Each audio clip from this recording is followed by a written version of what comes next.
Ela é escritora, jornalista e vencedora do prêmio Off Flip 2019 na categoria infantil com Caixa de Palavras. Nossa entrevistada de hoje vai contar um pouquinho para nós de como que é escrever para as crianças, principalmente, e depois também como lutar ou escrever melhor, ou escrever para dar mais chance das pessoas lerem do que tem o WhatsApp, né? Que é bem mais rapidinho, as pessoas gostam de escrever agora bem curtinho e também ler bem curtinho.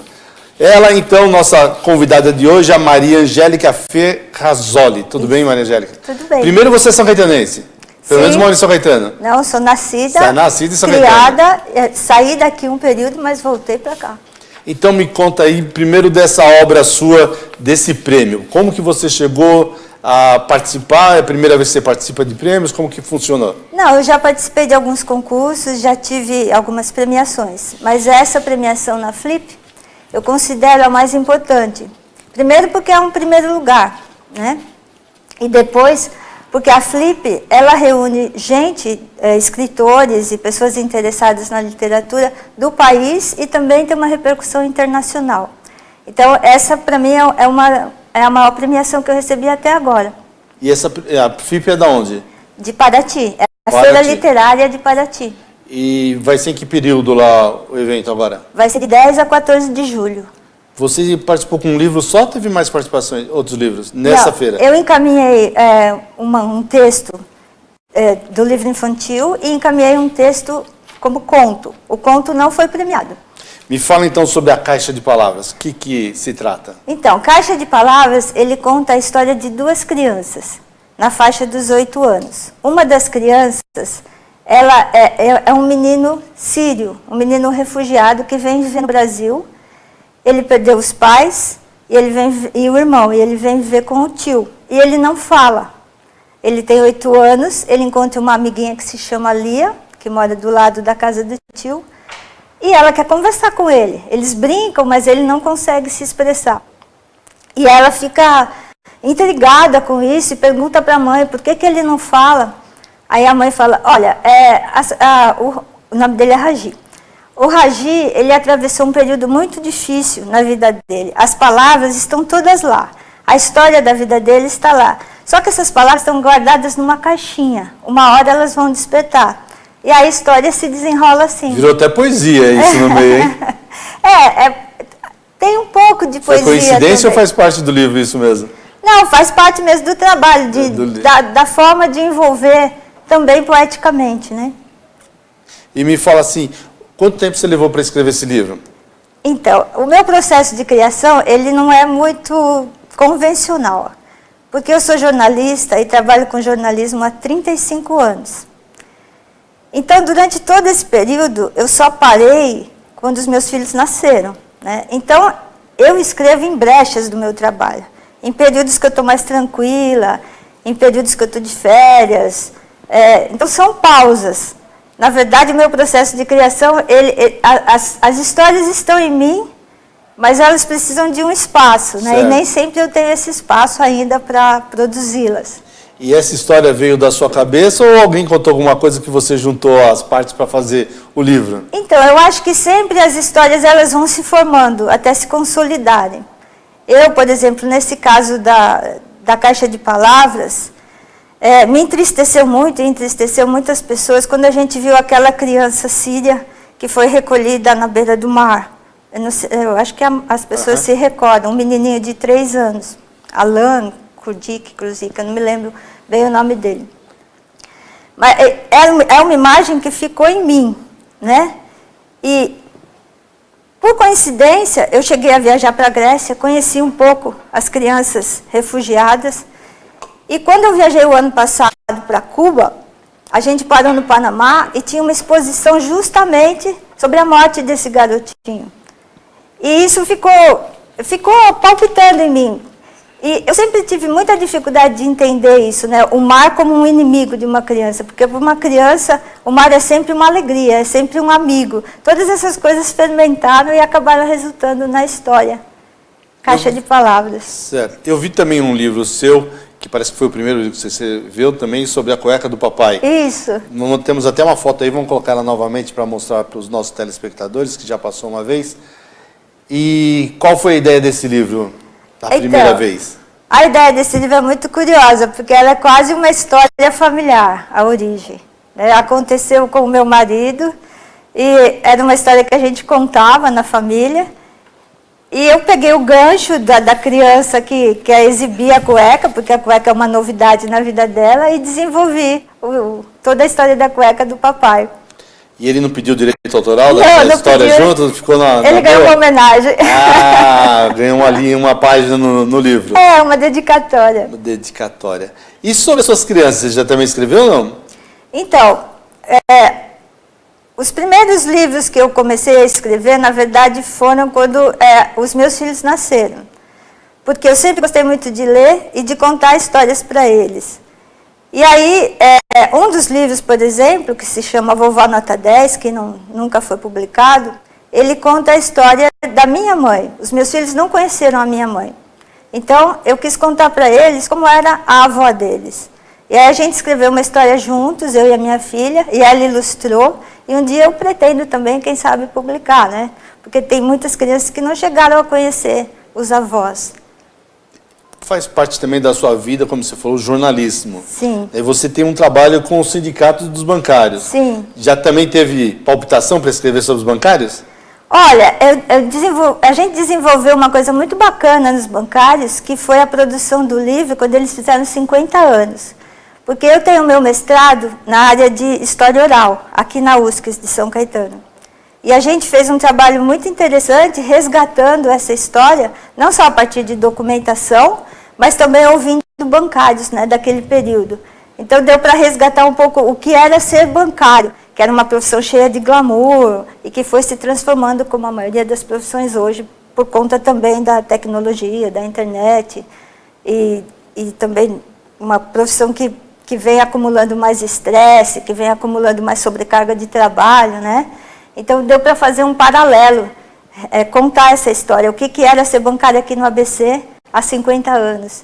Muito bem. Olha, se fosse começar a falar aqui do currículo dela, tem coisa bastante, né? Mas eu vou lembrar aqui que também você ganhou mais um prêmio em Salamanca. Salamanca é uma das cidades mais lindas que eu fui na minha vida. Lindíssima. Né? Aquela universidade. Faz tudo de universidade, é a cidade dos universitários, inclusive, Sim. né? Eles consideram que é uma cidade para quem quer estudante, realmente tem que conhecer Salamanca. Parece que é tudo de mármore, tudo. Nossa, a gente lindo, se sente em outra época, né? Volta muito no tempo, muito bonita mesmo. Então você foi lá receber? Não, esse eu não fui. Esse foi pela internet. O Centro de Estudos Brasileiros da Universidade de Salamanca, ele está na segunda, era a segunda edição do concurso Conta-me um Conto. E a ideia deles é promover o Brasil, divulgar o Brasil, e aí você poderia escrever sobre turismo, sobre movimentos sociais, sobre a história do país, tradições. E eu escolhi escrever sobre o MOVA, que é um movimento de alfabetização de jovens e adultos, e assim fazer uma homenagem ao Paulo Freire. E aí eu fui primeira finalista também nesse concurso. E no tema lá que você fez, sobre o que era? Então, era sobre o movimento de alfabetização de jovens e adultos. E já era livro escrito também ou precisava ter sido publicado? Não, eu mandei o conto. Isso é mais fácil. Eu mandei o conto e aí eles disponibilizaram o conto, você pode baixar. Eles reuniram numa antologia que se chama Brasil Todavia. E tem o meu conto e de várias outras pessoas que participaram daqui do país com várias temáticas, né? E saindo do mundo velho, vindo para o mundo novo, você acabou indo para Cuba também. Qual que foi a sua experiência em Cuba? Olha, eu gostei muito de Cuba. Eu fui 4 vezes já, adorei. Eu achei lindíssima. E eu tive a experiência de ficar, primeiro, numa casa de família. A gente até brincou que Cuba inventou o Airbnb antes, né? Porque tem que usar. Há muito tempo eles já fazem isso. A gente foi muito bem recebido, muito bem tratado. Uma casa em Havana, é isso? Em Havana, Uma casa muito simples, mas as pessoas muito, assim, dedicadas a te falar sobre como usar a moeda, né? Que às vezes dá alguma confusão as duas moedas. O que visitar. Cookie. E a gente ficou nessa casa de família. Depois foi para um resort em Varadeiro, que aí é um padrão como tem em todo lugar, né? Só para lembrar, se você tem uma ideia, Varadeiro é uma cidade de uma rua. Então tem uma rua comprida e dos dois lados os resorts. E a cidade mesmo é do tamanho da Visconde, até menos talvez, né? Talvez até menor que a Visconde de Inhaúma. Mas o mar é aquele azul lindo, quente o tempo inteiro, se come muito bem, o povo é muito amistoso, muito parecido com o povo brasileiro. Sim. E até foi engraçado, porque nós somos num grupo de brasileiros, de jornalistas da primeira vez, todas as vezes estamos, inclusive foi com jornalistas, mas a primeira vez, e o grupo se deliciando no hotel. Então, gente, nós estamos em Havana, nós não vamos conhecer o povo daqui e tudo mais. Aí o pessoal não estava nem aí, eu peguei... Aí foi duro, né? Porque eu peguei um táxi daqueles carros antigos. Sim, lá tudo é táxi, né? Mas levei acho que meia hora para fazer 5 quilômetros, né? Porque ele anda a 30 por hora, devagarzinho. Mas a hora que eu desci na rua e você começa a andar na cidade, entra numa ruela, entra na outra, foi a parte mais gostosa da viagem. Apesar de estar em hotéis maravilhosos, lá tudo rede espanhola, né? Esse passeio na cidade foi o que teve de melhor. Então, e a terceira experiência que a gente teve foi justamente no Hotel Nacional, que é o hotel histórico, né? A gente ficou 2 dias ali também. E a gente pôde andar de ônibus, pôde conversar com as pessoas na rua. Então, eu me senti muito acolhida em Cuba. Achei muito, muito interessante. O povo, lógico, eles têm muitas dificuldades, como nós também temos, né? Como muitos países têm. Mas é um povo realmente muito acolhedor e que conhece bastante da história brasileira. Fiquei surpreendida com isso.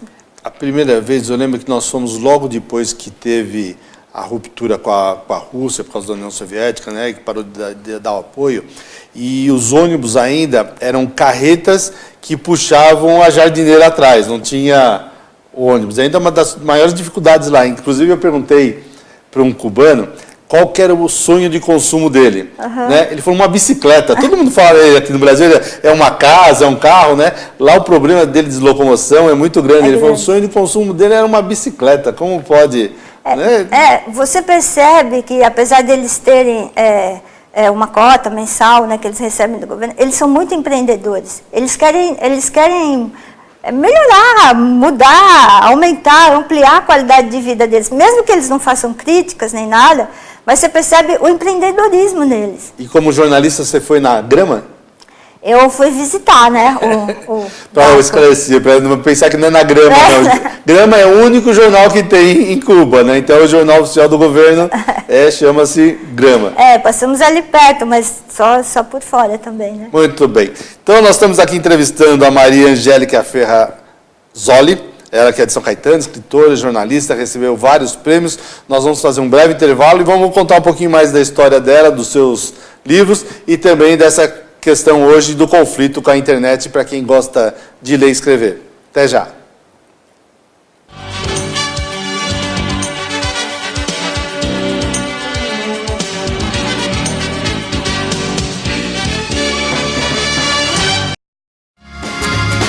Viaje mais! Prepare-se para conhecer os mais belos lugares do planeta, de segunda a domingo em 2 horários, às 13h30 e à meia-noite, na rede NGT Canal 48 Digital e na TV Grande ABC Canal 3 NET. Agora você tem um encontro marcado com Walter Esteban no programa Viaje Mais.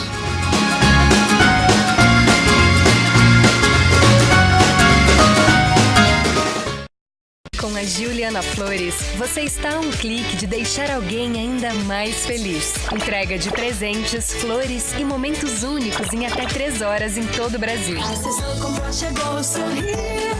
Juliana Flores. Sob nova direção e mantendo a comida caseira, sejam bem-vindos ao Restaurante da Praça. Ideal para as refeições rápidas, mantendo o tempero caseiro, com pratos variados e buffet de saladas. Segunda é dia de tutu de feijão, terça rabada com polenta, quarta tem feijoada, quinta variedades em massa, sexta peixe, em breve churrascos e lanches. E se preferir levar o Marmitex, elas montam para você na hora. Rua Rio Grande do Sul, 283, centro de São Caetano do Sul. Venha conferir. Pior que não ler jornal é ler apenas um jornal. Leia. Assine e anuncie no Jornal ABC Repórter. 4224-4789. Se você é notícia, foi ou vai ser, ligue para a nossa redação ou mande um e-mail para redação@jornalabcreporter.com.br. ABC Repórter, o diário. www.jornalabcreporter.com.br.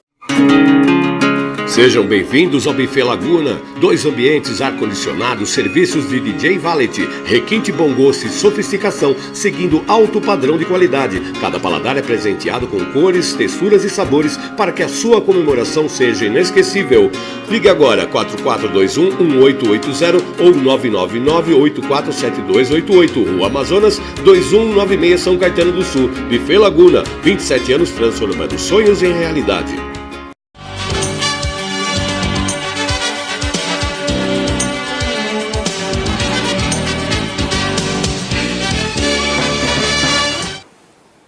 Continuando nosso programa aqui com a Maria Angélica Ferrazoli, ela que é escritora, que é jornalista, contou bastante no primeiro bloco sobre suas artes, né? Porque é uma arte, escrever é uma arte. A gente fala para as pessoas assim, você começa a escrever, falta a palavra, meu amigo, não é fácil não. E, né, imagina um livro inteiro, o que você tem que fazer e pensar o seguinte, você não está escrevendo para você, né? Você tem que pensar que está escrevendo para quem vai ler o livro e tem que gostar do que você está escrevendo. Sim. Você pensa também quando você escreve esse lado assim, não, de mudar porque a pessoa não vai entender o que você está pensando, ou deixa realmente o... Não, em geral eu deixo fluir. Deixa.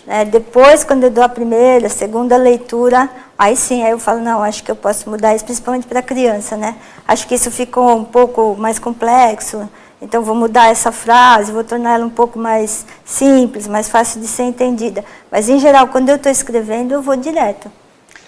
Você lembra de alguma parte de algum livro que você gostaria de comentar, que você acha que é mais tocante do que você escreveu? O que você... Qual que é a história? Do que eu escrevi ou do que eu já li? Não, do que você escreveu. Eu gostei muito, por exemplo, de ter escrito um dos contos que já há alguns anos foi selecionado num concurso de Niterói, sobre o Oscar Niemeyer. Eu não falei sobre o Oscar Niemeyer, mas eu falei sobre a geração dele, que também pega um pouco da geração do meu pai, que de certa forma conheceu um sonho, vamos dizer assim, um sonho socialista, um sonho de igualdade, que depois essas coisas foram todas como regimes não dando tão certo assim, mas como ideário, como pensamento de você... Seria lindo. Seria, exatamente, né? Então, eu escrevi esse conto que se chama Anjos Camaradas, que é para remeter aos camaradas, né, aos comunistas, e a ideia do anjo, porque é uma coisa que você solidariza com todos, né? Que você divide com todos, é um pensamento cristão, inclusive.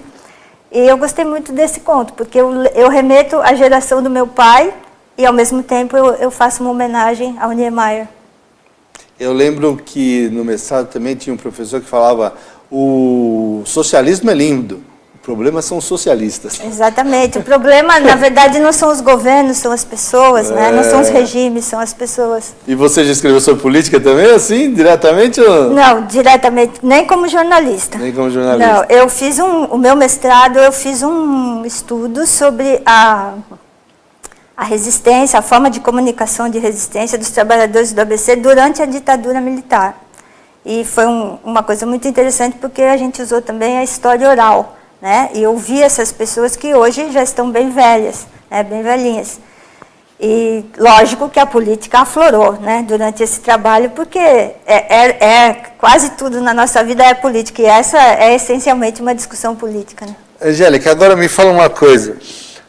Como escrever um livro se a garotada hoje só quer ler o WhatsApp? Então, a garotada, os adultos, todo mundo está, né, na onda da internet. Mas eu acho que o encantamento que um livro traz, o livro físico mesmo, né? Tudo bem, a gente pode até usar o computador. O encantamento que ele traz, o cheiro do livro, a imagem que você tem no livro, você pode carregar o livro para todo lado, tudo bem, celular você também pode.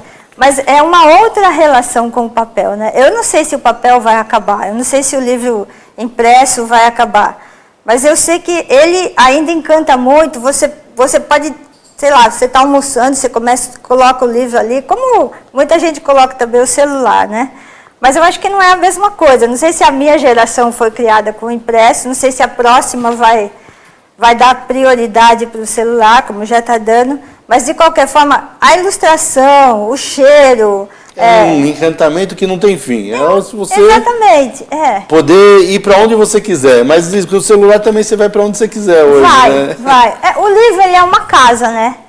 Ele é uma casa. O problema do celular é que você se distrai. O livro não. Você está só com ele. Se você começar a ler na tela do celular, de repente entra a mensagem de WhatsApp, entra uma notícia que você fala, nossa, tem que ver. Então, eu acho que ele tira um pouco a sua concentração. Um pouco? Só um pouquinho. E quando você lê, por exemplo, que eu já passei por isso, né? Que o filho manda lá aquelas abreviações que eu falei, mas não é possível que ela está querendo dizer isso, né? Pois é. Como a pessoa vai ter hoje uma qualidade de texto, de poder se pronunciar, de entendimento, escrevendo tudo abreviado? Ou será que você acha que não faz diferença? Não, faz. A linguagem, ela é dinâmica. Eu acho que a linguagem, ela muda mesmo, né? Ela é dinâmica. Mas talvez a gente, por exemplo, a minha geração, eu mesmo tenho dificuldade, às vezes, de entender o que os meus filhos escrevem. Talvez a gente chegue num ponto em que a gente precise retornar, né? Retornar à escrita mais clássica, retornar à escrita mais extensa, para poder equilibrar um pouco isso, né? Eu não sou contra, não acho que modificar, ao invés de escrever KD, escrever o K e o D, né? Eu acho que até estimula o seu pensamento, pelo menos para quem não compreende muito bem como eu. Mas talvez a gente tenha que retornar a oralidade e retornar ao discurso, retornar a formas mais clássicas de escrita para que a gente chegue num equilíbrio. Eu lembro que minha filha, quando estava no 2º grau, que ela tinha nas férias 3 livros para ler. E depois, quando voltava, ela tinha que entregar relatório e tinha prova dos livros, né? Então, quando eu chego e defendo essa tese, algumas pessoas falam que eu sou um absurdo, que de férias, fazer uma coisa dessa com as crianças e tudo mais. Eu falei, olha, minha filha hoje está fazendo 5º ano de medicina, está com 21 anos. Então, serviu, porque ela teve uma formação realmente que garantia isso. Aí vem as pessoas e falam assim, não, mas você vai fazer isso no Estado? As crianças não têm como comprar livro. Ué, mas aí entra a internet. Hoje você encontra qualquer coisa nas bibliotecas públicas também, então, né? Depende muito do professor, da direção da escola querer forçar uma situação realmente de aprendizagem. Porque cada vez a gente ouve mais. Não, as crianças hoje não aprendem, é uma outra que consegue se alfabetizar, sabe interpretar realmente de verdade. Mas se a escola não for dura na questão da cobrança... Eu acho, Walter, que assim, a gente não pode forçar.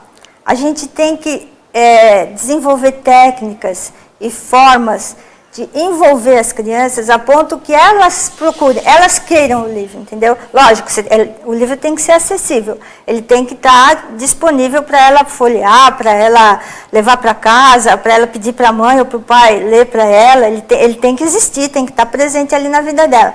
Mas a gente tem que trabalhar, e isso os professores, muitos têm estudos e tem formas específicas de trabalhar, e você envolver a criança a ponto que o livro seja uma necessidade dela.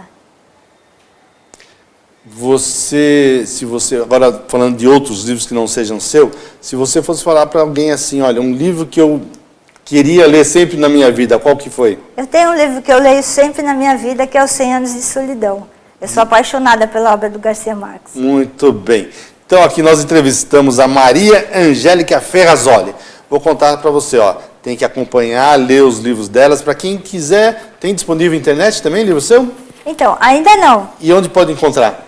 O único que tem disponível por enquanto é esse que eu te falei, que é de Salamanca, né? Do Centro de Estudos Brasileiros. É só entrar no site deles, que é cebussal.es, né? De Espanha.